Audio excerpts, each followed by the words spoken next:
Hi, everyone. I am Teresa Flynn. I am the Vice Chair of the Shrewsbury Select Board, and welcome to Shrewsbury Roundtable. Why don't we do quick introductions? So I'm Beth Cassavant, I'm the chair. Carlos Garcia. Michelle Conlon. So this is our first roundtable of 2024. So belated Happy New Year. We were scheduled to meet in January, but there was a big ice storm, and we thought it was unsafe for people to drive. I should note that our colleague John Samia had to work this evening, so he's unable to join us. But when we were going to meet in January, we were actually going to meet at NOLA, which is a new restaurant in Shrewsbury. If anyone hasn't had a chance to check it out, highly recommend it. It's at 378 Maple Ave, which is the Shrewsbury, or the Marketplace Shrewsbury. Kind of that building that had gone sort of not vacant, but there's the Imperial Buffet that's there. And so there's now a number of businesses there, including NOLA, Eggaholic, and In Motion Personal Training, which I have not taken part in yet, although I should. And I know that you all have had an opportunity to go to some of the other business openings in town recently. Do you want to talk about that? Yeah, and Beth, feel free to jump in whenever. But We were there together. yeah, we did attend quite a few. There were quite a few ribbon cuttings over the past few months. You mentioned Eggaholic, so I'll talk about that one first. They're right next to NOLA. It's Indian street food. Very, very, very good, I thought. Just be mindful of the spices, I'll say. Order your spice level. Do not just say, I'll have this. Yeah, it can sneak up on you, so. Yep, I didn't feel my lips for like an hour at least. But they have a wide variety of food options there. A lot of them are egg-based, but they do have other options for folks. It's a great atmosphere inside. It's a cute little restaurant and very friendly staff, which I always appreciate. And I believe they're the first ones in Massachusetts. So it's great that they chose Shrewsbury as one of their locations. Another ribbon cutting that Beth and I attended was for Floor and Decor, right on Route 9. They're a retailer specializing in hard surface flooring, and it's a huge facility. I don't know if any of you have been inside yet, but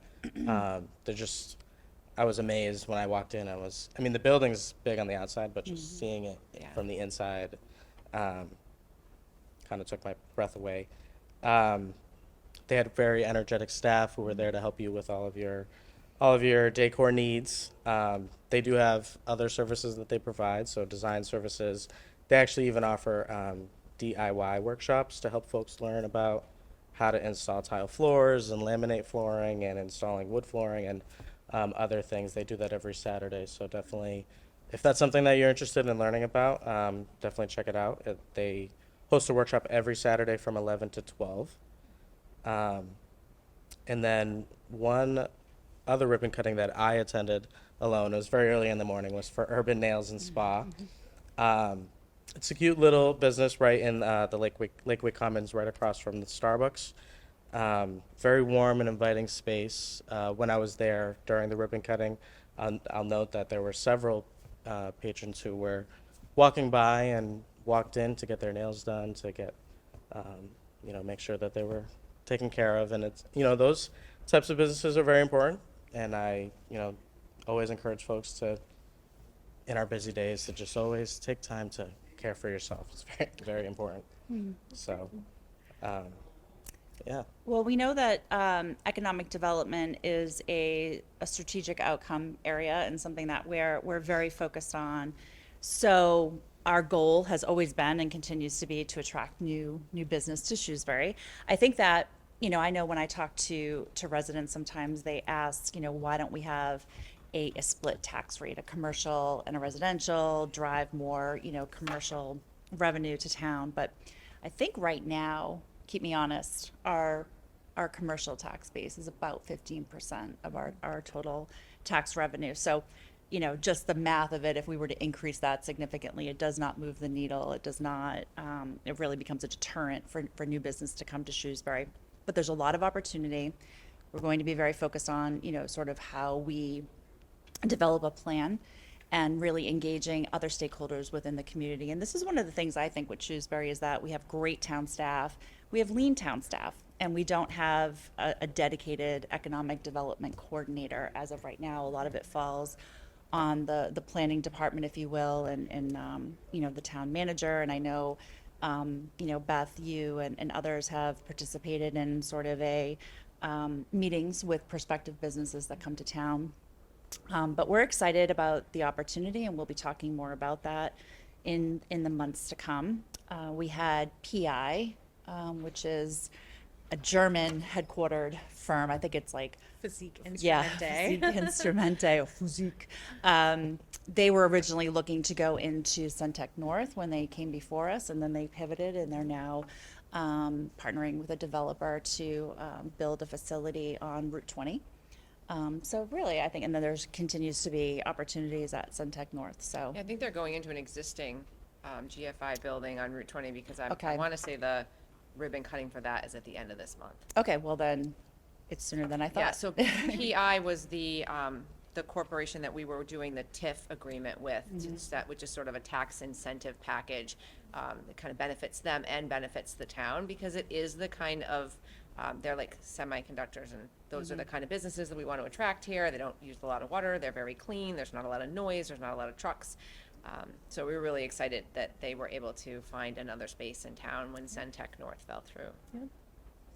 So more to come on that, but really exciting opportunities for the town. So let's talk about town election day and a little bit about why we are here at Oak Middle School this evening versus SMC studio. So our town election is May 7th of this year. There are, so this is where we elect a number of town officials. There's a select board seat, a school committee seat, moderator, housing authority, and a number of library trustees and town meeting members. So the reason we're here at Oak Middle School is because following this roundtable, we're having a community forum so people can learn more about our town government, our form of town government, which is fairly unique. But we have 240 elected town meeting members that, represent the legislative body of Shrewsbury. And they make a lot of very critical decisions that impact residents. And a lot of what we're able to do and execute on is really driven by the decisions that they make. So there is a town election page on the town's website that has more information about the types of positions that people can run for, how to run, be elected, pull your papers, etc. But if you ever have any questions, you can reach out to any one of us. You can reach out to town meeting members. I think there are, on average, we have, what do we have, 10 precincts now? I should Yeah, know there's this. 10 There's precincts. 10 precincts. There's about 24 town meeting members per precinct Per because we precinct. redistricted a couple of years ago because you need to keep that balance at about 24. Right. So I think on average, there are about 8 seats that are up for election this year, and there are a couple that have a few more because people have moved or have since not become town meeting members. So there are a couple Yeah. of open I seats. stopped that- by the clerk's office this morning, and she is already nervous about not filling the town meeting seats. And one of the things that happens when there's a lot of vacancies and people don't pull papers to get their name on the ballot is that you end up with write-ins, and someone can actually write in and win by one vote to be on, like literally get one vote, like write their own name and get onto town meeting.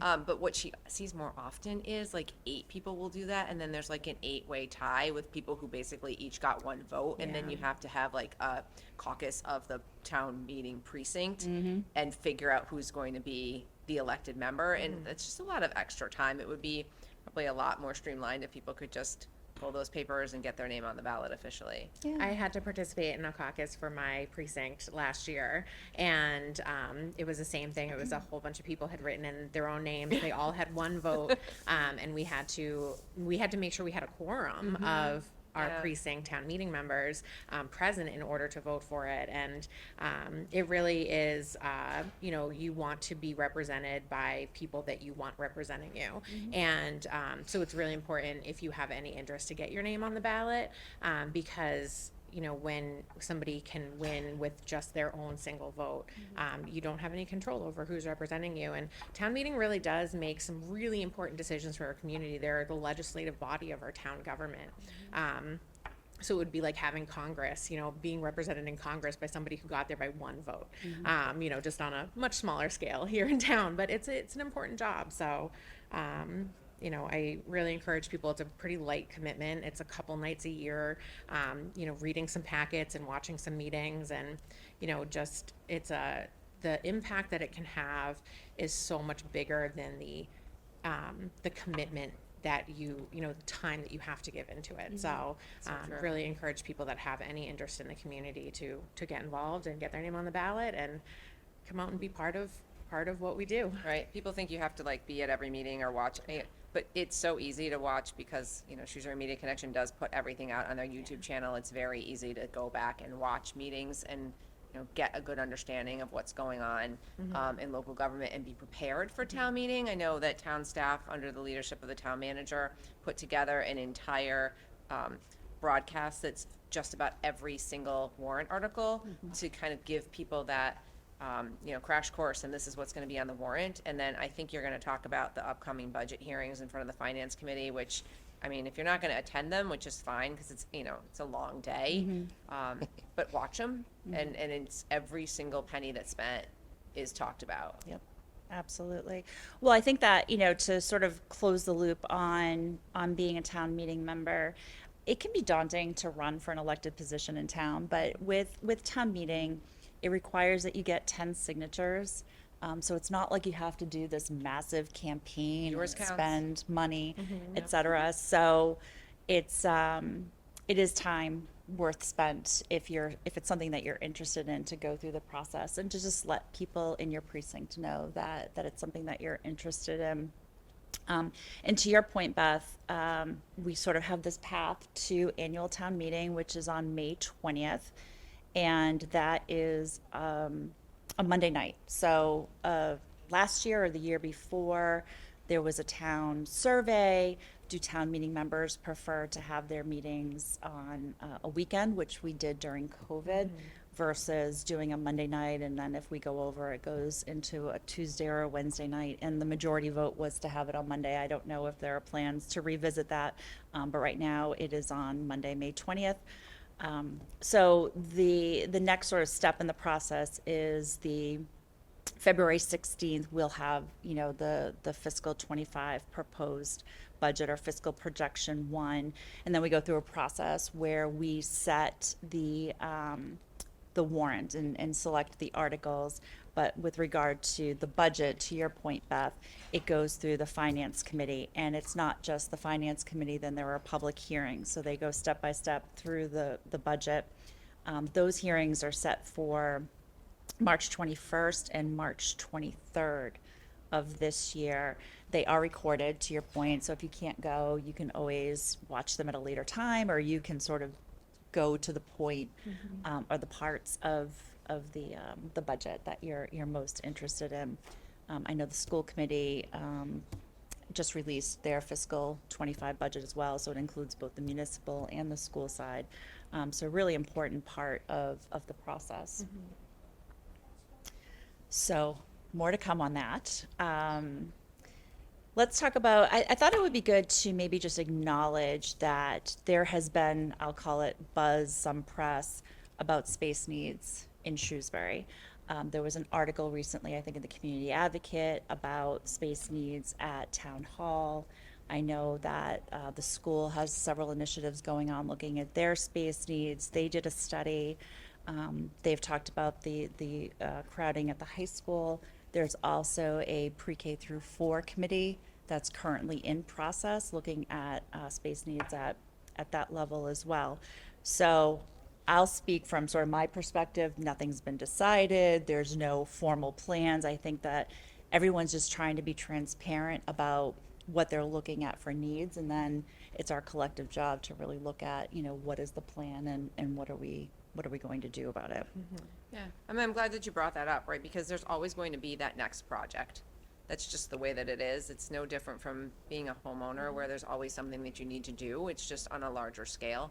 And I think we're just really trying to get everything out there that needs to happen, let's say the next 25 years, and start to develop a plan so that we understand what the impact will be on taxpayers and when things come off the debt service and when we want to bring things on the debt service, so that we do it mindfully. Yes. But I also think that we've developed a pretty good track record of when we say and communicate that there's a need, it's because we are out of other options. Like, we don't take that lightly.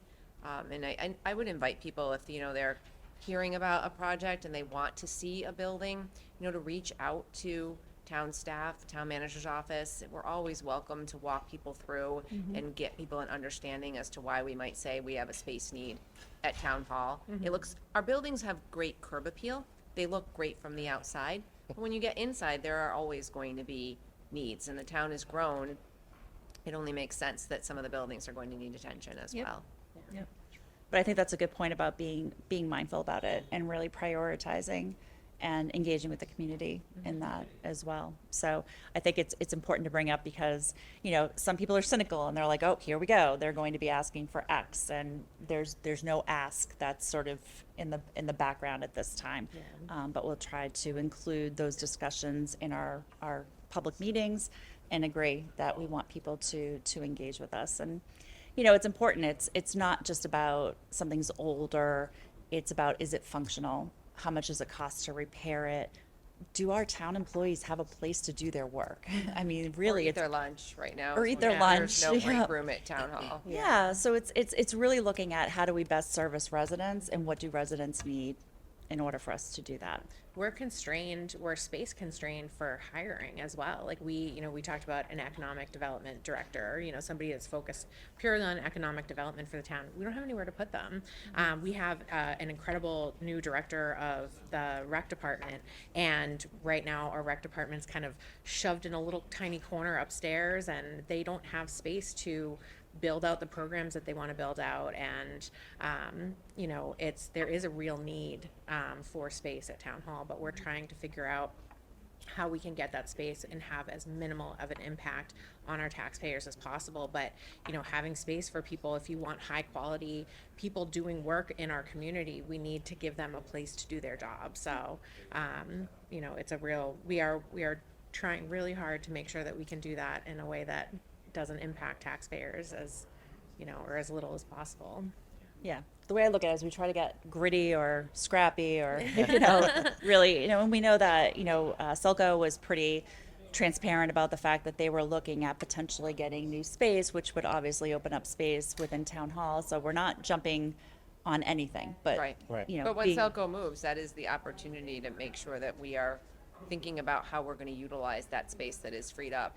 Yep. I think also people, it's interesting when you think about it, like the front part of town hall is the older part, and when you come back from there, that's the whole new part of town hall. And new, it's like 90s, right? So, which I still don't believe is that long ago, but it really, really was. Yeah. So, we're talking about not having fire suppression system in the front part of town hall. Having asbestos in the building, there's a lot of So, details in there. there's things that need attention. Yeah. So before we run out of time, let's talk about the MBTA Communities Zoning Initiative. Big topic of discussion with us. We've talked about it at one of our prior meetings. There has been some town forums and town surveys, but this is something that is very likely going to be before town meeting. If not at the annual town meeting, at the it'll be special there. town. I was gonna say, or the special town meeting, but, It's going to, well, I think too, like, this is where you're talking about, okay, town meeting is an important role. If you're a town meeting member and you're watching this is something you really need to be dialed into. So MBTA Communities was signed into law by Governor Baker in 2021, and it's requiring communities to have at least one zoning district where multifamily housing is permitted by right. And I know, I hear the gasp, right?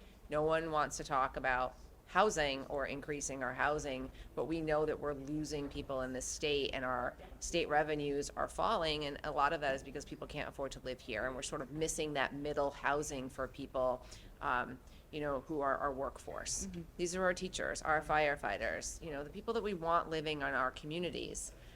So it's our requirement to establish the zoning area by the end of 2024. So when you're saying the special town meeting. It's actually, we need to do it at the annual town meeting, because if it fails, we need to come back at the special town meeting in the Good point. fall. Because if we don't get this done by December 31st of 2024, we lose access to a whole lot of grant funding that we get through the state. We probably have utilized about $5 million in these different grant funds, because there are things like MassWorks grants, housing choice initiatives, and local capital project funds that Shrewsbury really benefits from. So it works to our advantage to comply. And anybody who's watching the news knows that Holden tried to fight it and was unsuccessful. And I believe Milton, I think, is it Milton? Right? They're going to the polls next week because it passed their town meeting, and then a group of citizens got a petition signed to put it on a town-wide ballot. And I believe the Attorney General's office is like, look, this is, you can vote, but this still has to be something that's done to comply with the law. So I think just to level set what this is, to your point, it requires us to zone by right, which means it is a dedicated area or areas where housing can be built, multifamily housing By can be right. built by right, meaning we as a town cannot say, no, you can't build there, which is, within some of our current planning bylaws. So it doesn't require us to build them. No, it doesn't have to But- be built. It just has to be zoned. And the other thing too that's interesting is it can be zoned on places where there's already things built. Yep. So again, like, we had a workshop and we're looking at different areas in town where this could go. So we have that sort of control over where we decide to propose it. Right. But it's, by right, allowing zoning for almost 1,500 units. Well, yeah, that's what Shrewsbury is, basically, our number is 1497, but I know Chris McGoldrick was explaining to us that if we include a mixed-use component, we get a 25% offset, which would bring our number down to 1,123. And I will share my aha moment. So I know it's a minimum of 50 acres. And so my question when we had our workshop the other night was, well, then why are we zoning something larger? Why would we ever want to do 51 acres? And the answer is because if you do 50 acres, to be able to fit those number of units, you're going to have like really tall buildings and really dense buildings. And if we want it to be more spread out, that was the result of the survey that we heard from residents, then we need to have a larger zone area so that we're not building these high rises. Right. So I think that, in the coming weeks and months leading up to town meeting, Chris McGoldrick and the team, along with us, will be more organized around this, and we'll come up with options for town meeting to decide. And to your point, really, town meeting could say, no, we're not willing to do this. But to your point, we then lose almost $5 million in grants. So it's sort of, how do we make up that $5 million in our revenue? So, and I do think that I was disappointed, I'll admit, with the survey. I think we had 98 people kind of complete the survey, at least partially. We did get over 1,500 different questions answered. It was a lengthy survey. But this is something that, we need to start ringing the bell on, because I think as much as we've tried to communicate and we've advertised these forums in the survey, inevitably we still hear from people we didn't know about it. So I think our next action item is to really look at how are we going to start to engage town meeting members now, so that they're fully informed, and to let the rest of the public know what is going on. So there is a dedicated web page within the town website. So if you go and you just search on MBTA, it comes right up. It has a full summary of what the legislation is and what it requires, and what we're planning to do to work through it. So I agree, something very important, and I know a lot of people will be very interested. I know a lot of people are sensitive to the growth in town. So when they hear this, I think we want housing options for all different types of current and future residents, but we want to be mindful of what we can sustain as a community as well. All right. So I think that's I made a note to talk about our communication challenges. I think Beth, I will say that we were preparing for this a couple weeks ago, And I said, I don't know if anybody really watches it. Why are we doing these roundtables? Do people tune in? And you said the most profound thing. You said maybe people aren't tuning in because we're not talking about what they want us to talk about. And I thought, bingo, that's probably it. So that's why we talked about housing and space needs and all the kinds of things that people are wondering about. Well, I think so. I think that, I'm going to be completely honest. We're doing this forum following this roundtable that I helped to organize. And I asked my husband last night if he was going to go, and he said, "What are you talking about?" And I showed him all the ways that it was advertised. It was in the school, email alerts, and it was in our select board updates, and it was on Facebook, and it was in emails. And I thought, what? We really just, if anyone has any ideas, number one, on absent us walking up to your front door, which in a perfect world we would do, how we can do better about really socializing a lot of the information that we're trying to share. But if you have other topics that you would like for us to address during these roundtables, I think we want to start to really, talk about the things that people are most interested in. And we talked about making this into a podcast, more just for if you have 20 minutes while you're driving in your car and you want some quick hit updates. Yeah. You can Grocery also shopping, listen to yeah. it. Yeah. Yeah, but email us, selectboard@shrewsburyma.gov, and that will tell us whether or not anyone's actually watching us. Right? Let us We know it's not your husband, and I know it's not mine. Well, yeah. So I think maybe one other thing we wanted to do was just give a shout out to some town staff. The Shrewsbury Rec Department is just on fire, and really impressed with how much they're doing in terms of programming and resources. Yeah, they're doing an incredible job. We have Laurel Rossiter is the new director of the rec department. We have Jess and Carly, and they're just doing a fantastic job. The new programs that are coming into town are just, it's incredible what they're bringing. We have they recently just published the 2024 Winter Program Guide. It's 24 pages, and it's all the adult programming. There's the 2024 Summer Youth Program Guide. It's 15 pages. The summer programs that they're bringing, I'm going to open up. I have the image on my phone here. So they traditionally had the summer playground camp. I lost the image on my phone. I'm sorry. But they have almost a dozen different programs that they're offering this year. Half days at Dean Park, the traditional summer playground program. They have STEM camps and all kinds of different offerings. I was absolutely blown away and very excited. I have 3 little kids, so summer camp is always an option, and it's all very affordable as well. They have a story walk activity that they partner with the town library at Lake Street Park. Always really fun, perfect place to bring if you have kids in strollers or toddlers, like young, elementary and preschool age kids. It's really fun.